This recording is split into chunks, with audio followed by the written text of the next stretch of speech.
You probably already suspect what I'm about to say.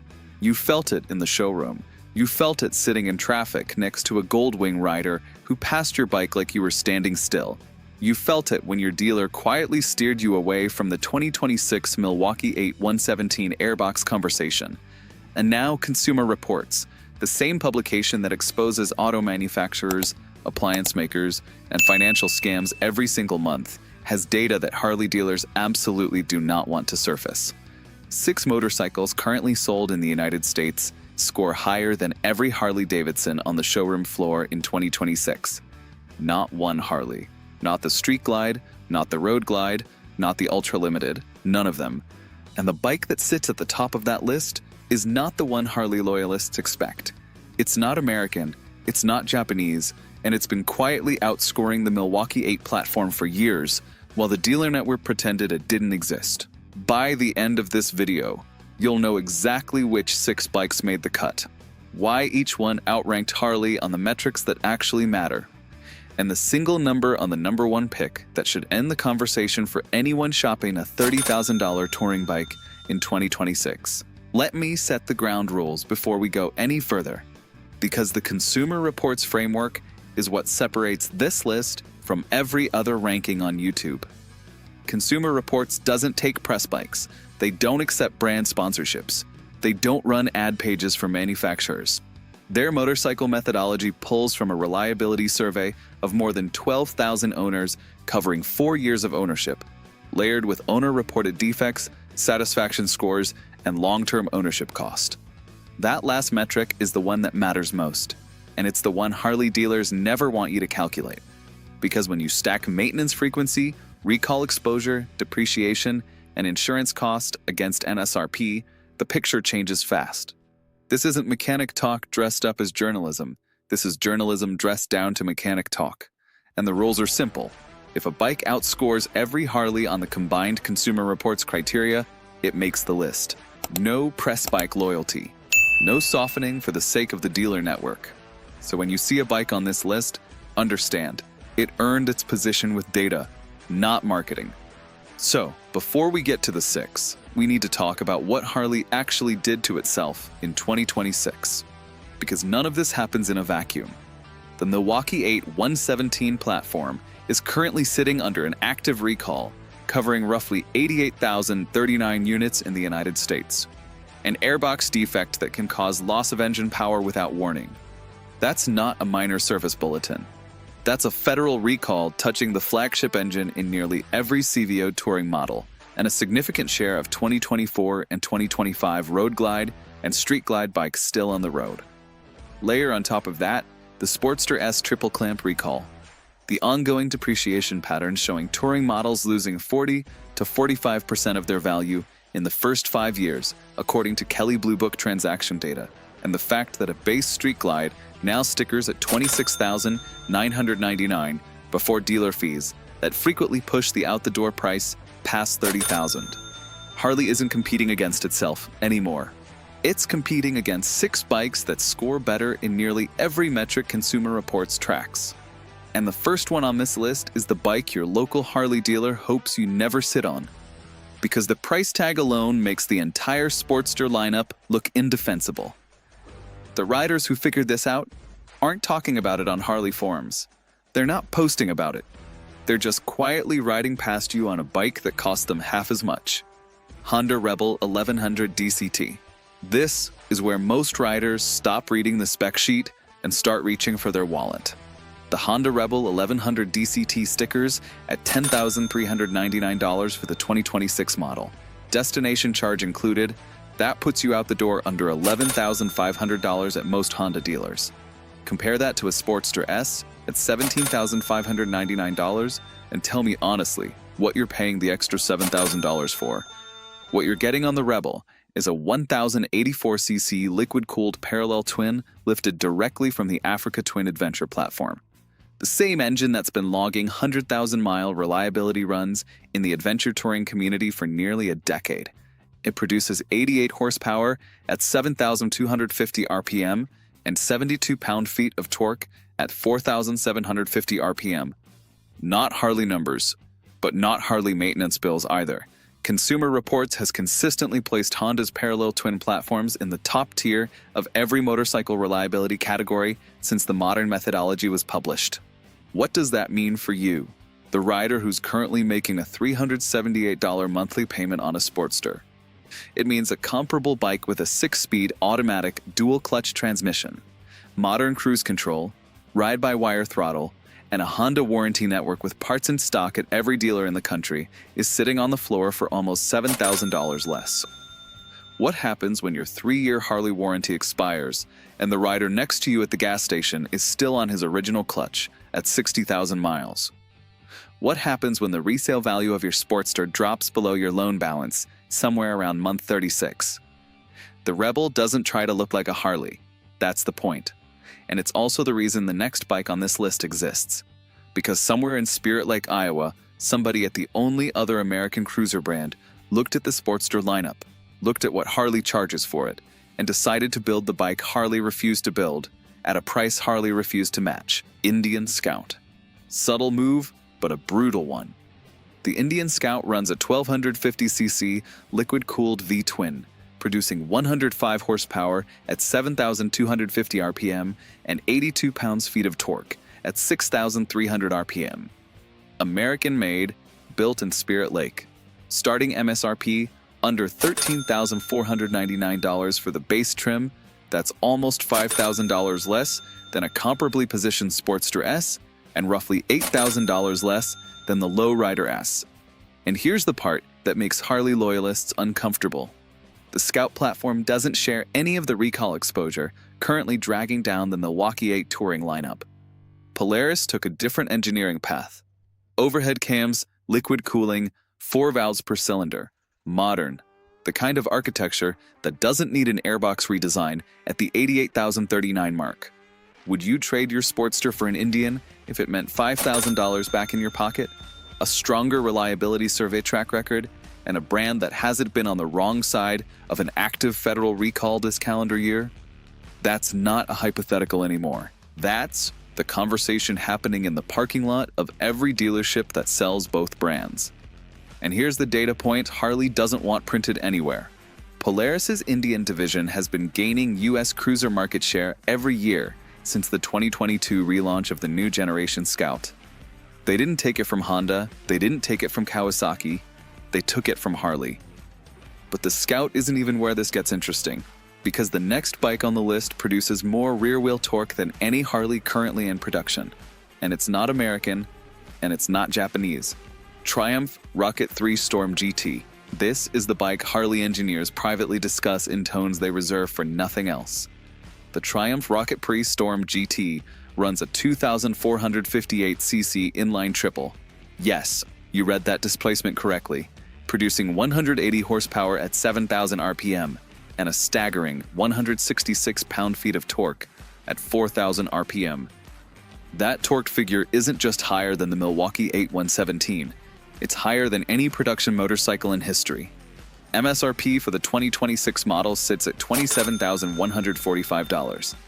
For roughly the same money as a base road glide, you're getting almost twice the power, a fully adjustable Showa fork, Brembo Stylema brakes that stop the bike in distances Harley touring riders read about and don't believe, and a Consumer Reports satisfaction profile that has placed Triumph's flagship lineup above the Milwaukee 8 platform on owner-reported issues for 3 consecutive survey cycles.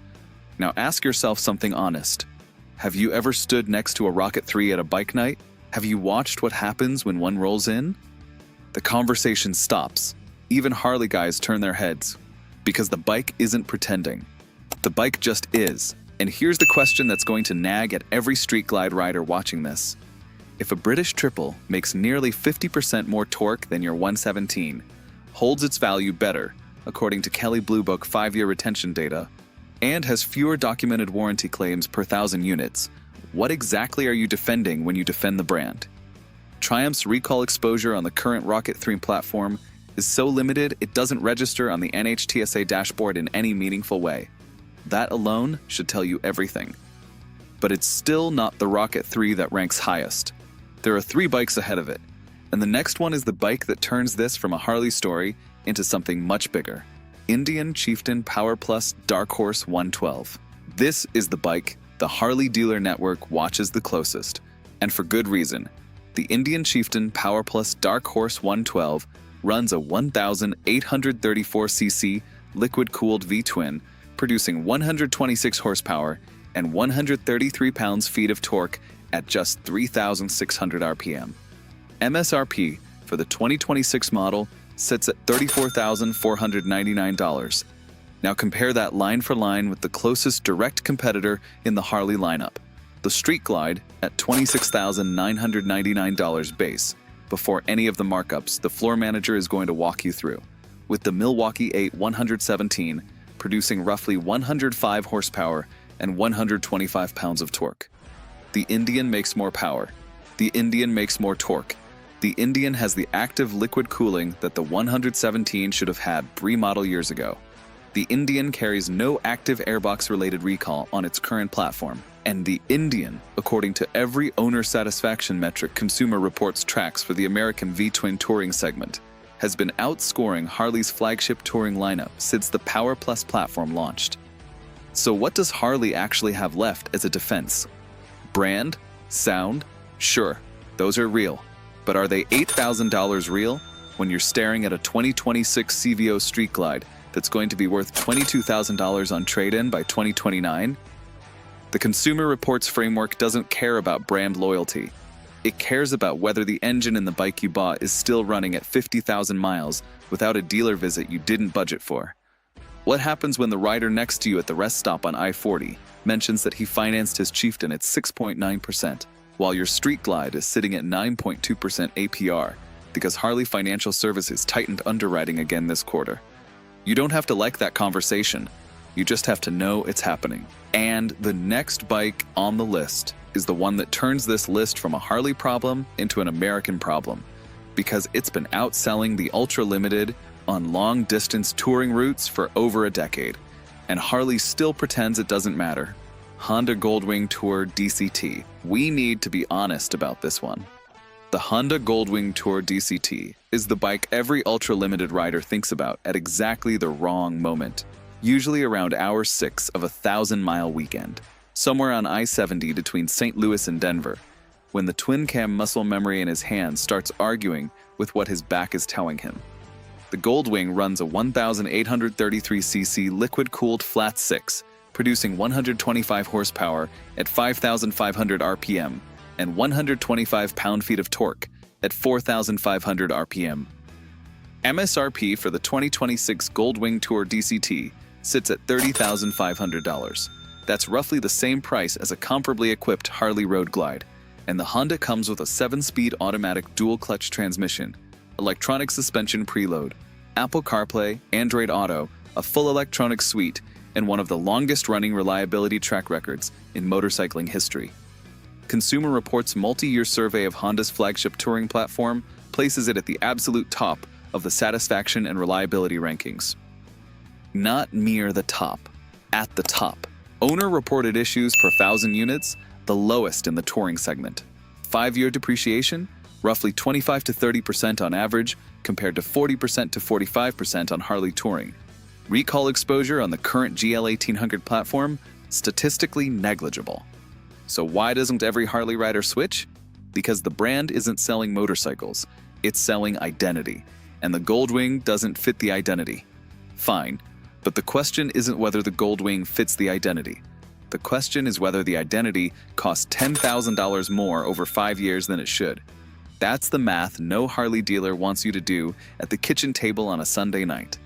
By every Consumer Reports criterion that matters, long-term reliability, owner satisfaction, total cost of ownership, resale retention, warranty claim frequency, the Goldwing outscores every Harley currently in production. So this must be number one, right? Because the number one pick on this list scored even higher than the Goldwing on every metric that defines Consumer Reports methodology. And it's the one no Harley rider expects, BMW K1600 GTL. Sit with this for a second. The BMW K1600 GTL runs a 1,649cc inline six-cylinder engine, producing 160 horsepower at 6,750 RPM, and 132.7 pounds-feet of torque at 5,250 RPM. MSRP for the 2026 model lands at $29,995 before BMW's $1,195 destination charge. That's less than the comparable Harley CVO Street Glide.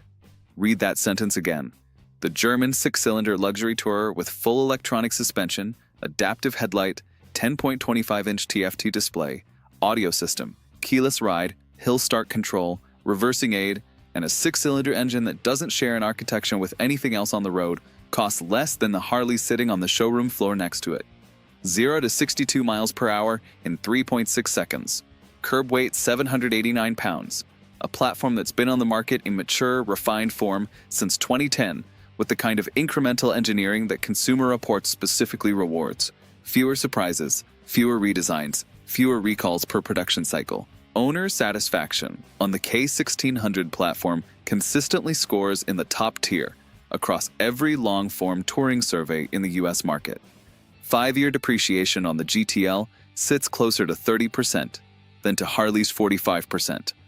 Insurance cost, lower than the CVO touring lineup in every US zip code we've checked. And here's the part Harley loyalists will refuse to accept until they ride one. The K1600 chassis, weighted with 789 pounds and a 6-cylinder engine, handles low-speed parking lot maneuvers more confidently than a road glide weighing nearly the same. That's a chassis engineering fact, not a brand opinion. So why doesn't every American touring rider know this? Because BMW doesn't run TV ads during the Daytona broadcast. Because BMW doesn't have a chrome wall in your local dealership. Because BMW doesn't sell identity. BMW sells engineering. And the Consumer Reports methodology, which measures engineering outcomes, not marketing, places the K1600 GTL at the top of the US touring reliability and satisfaction rankings for 2026. Now answer this honestly. When you sat on your road glide the first time and felt that vibration through the bars at idle, did you tell yourself that was character? Or did you tell yourself that was just what motorcycles do? Because on a K1600 GTL, at the same idle RPM, your hands feel nothing. 6 cylinders cancel each other out. That's not magic. That's physics. And it's the physics Harley engineers don't have the platform to deliver until they redesign the Milwaukee 8 from the ground up, which they haven't.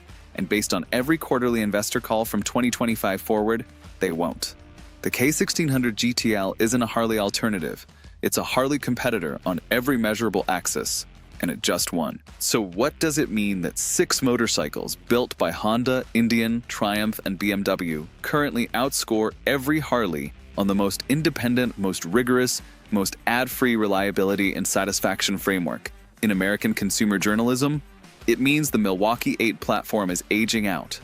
It means dealer markups can no longer compensate for an engineering gap that started showing in the survey data around 2022 and has widened every model year since.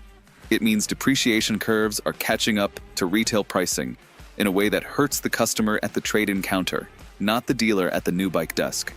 It means a 35 to 65-year-old American rider with disposable income and a garage and a strong opinion about cruisers is no longer locked into one brand.